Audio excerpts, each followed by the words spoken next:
ये अपने साथ है डिफेंस सोसाइटी की तरफ से जय हिंद। थोड़ा सा मैं ब्रीफ कर दूं आपको। हमारी ये सब एक्स आर्मी मेंस की ये सोसाइटी है। 30 साल पहले हमने और 35 साल पहले हमने ये अपने ही पैसों से खरीदी हुई जमीन थी, उस पर हमने पूरी 4 दीवारी बना रखी है। और पिछली सरकार ने माननीय मंत्री महोदय के उससे इस पूरी कॉलोनी का जो लेआउट पास हुआ, पट्टे और सारा का सारा अभियान चला के उसमें पट्टे दिए गए, सभी लोगों ने वहाँ दिया। करीब करीब हम लोगों ने उसके बेटे 7 करोड़ रुपए यूआईटी में जमा किए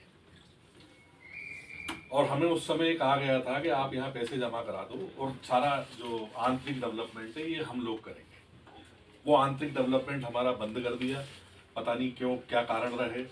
इसी के साथ साथ वहाँ इस तरह की स्थिति पैदा की गई कुछ भूमाफिया द्वारा कि उस पूरी कॉलोनी में नए नए सीमा ज्ञान जिनके केस रेवेन्यू बोर्ड में चले हुए हैं, वो यहाँ अधिकारियों की मिलीभगत से उन सीमा ज्ञान करके जो बने बनाए पट्टे हैं और जो बने बनाए सब कुछ है, उनके बीच में सीमा ज्ञान करके उस पर कब्जा करने की कोशिश की जा रही है। ये जो इतने देश की सेवा करके जो इतने सारे फौजी यहाँ इकट्ठे हुए हैं, आप बाहर भीड़ देखिए और उसमें तीसरी पीढ़ी निकल गई।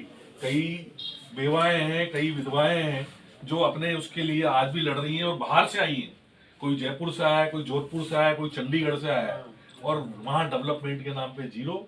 और साथ में जो है एक डर और पैदा कर दिया नए नए भूमाफियाओं ने मिलके कि वहाँ जो है सारा का सारा जो है कब्जा करने का प्रयास चल रहा है उस कॉलोनी पे।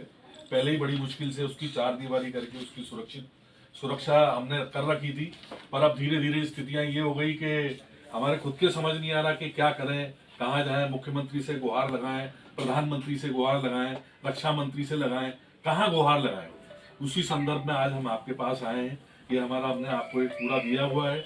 यहाँ अभी करीब हम 100 लोग पट्टाधारी जो हैं वो सारे के सारे इकट्ठे हैं। केस चल रहा है, श्रीकांत पंडित का 32 मीटर जमीन है, वो 50 मीटर पर कब्जा चाहता है। किस बात की? जिसके नाम से सर्वे हुआ है और जिसके नाम से वो आदमी मरा हुआ है, उसका 500 मीटर जमीन है।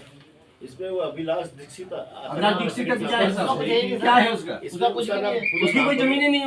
ये जमीन ये क्या है, वो कलेक्टर साहब से मिल गए और इसमें वो मिली सेटलमेंट से सर्वे हो गया, इसका रिपोर्ट आ गई। बस रिपोर्ट आ गई सब सब आ गई।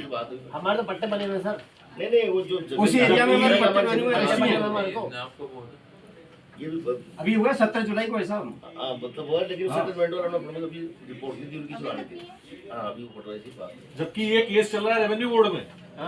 और जिस आदमी ने कराया है, जिसका नाम मैंने एक बार पूछा भी था इसमें, उसका इसमें क्या कोई लेना देना भी। तो फिर उसके नाम से क्यों यूआईटी ने ऑर्डर जारी किया? आप चल रहा है तो आप ये देखिए, फिर आप उसको मिसगाइड मत कीजिए। जिस व्यक्ति ने यहाँ एप्लीकेशन लगाई है, यूआईटी ने उसके नाम से केस आगे फॉरवर्ड किया है। आप खुद कह रहे हैं कि उसके नाम कोई जमीन नहीं है, तो फिर किस आधार पे उसके नाम से यहाँ केस फॉरवर्ड किया? वो कैसे नाप दिया? और यूआईटी हमारी जमीन का किस आधार पे उन्होंने नापा? हमारी जमीन नाप दी। वो कुल मिला के कहानी यही तो कह रहे हैं कि मिली भगत से पूरा का पूरा जो है प्रकरण चल रहा है। बोलो साहब, लोगों ने अंदर जन सुनवाई में 30 जनवरी तक का हमें समय दिया है।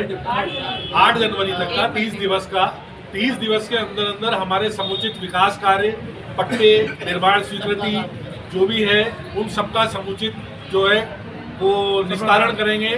साथ ही हमारी भूमि पर कुछ भूमाफिया कब्जा करने की कोशिश कर रहे हैं, उसको भी तब तक के लिए उन्होंने स्थगित किया है। उसका पूर्ण जो है ध्यान रखेंगे और 30 दिवस में इस पूरे कार्य को निस्तारण करने का।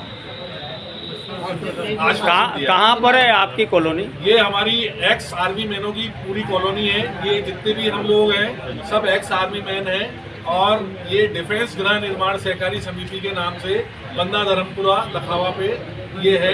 इसका लेआउट 2021 में पास हो चुका था और 35 साल पुरानी कॉलोनी है। हमारे स्वयं के पैसों से खरीदी गई स्वयं के पैसों से डेवलप की गई कॉलोनी है। इसके लिए हम पिछली सरकार और इस सरकार को धन्यवाद देते हैं कि उन्होंने हमारे जितने भी कार्य थे इसके लेआउट के, सभी को पट्टा देने के, ये सब कार्य पूर्ण किए।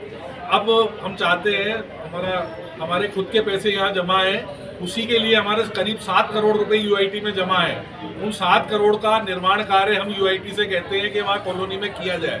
सड़क पानी जो मूलभूत सुविधाएं हैं, जिसके लिए सरकार का गठन है, जिसके लिए हमारी प्राधिकरण का गठन है, उन जितनी मूलभूत सुविधाएं हैं हमारे स्वयं के पैसों से, हम सरकार से कोई हमारी डिमांड नहीं है, स्वयं के पैसों से जो हमने यूआईटी में जमा किए हैं उन पैसों का निस्तारण करके वहाँ डेवलपमेंट कराया जाए और वहाँ जितने भी भूमाफिया हैं और बाकी अन्य लोग हैं उन पे रोक तो लगाई। शायद वो जो डिफेंस कॉलोनी बनी वो तो शायद 2004-05 की बनी हुई है शायद 1994 तो अभी तक क्यों नहीं अभी तक समाधान हुआ उसका? ये उसमें पहले परिधि नियंत्रण क्षेत्र में था, परिधि नियंत्रण क्षेत्र में होने की वजह से उसका 2017 में उपयोग चेंज हुआ है।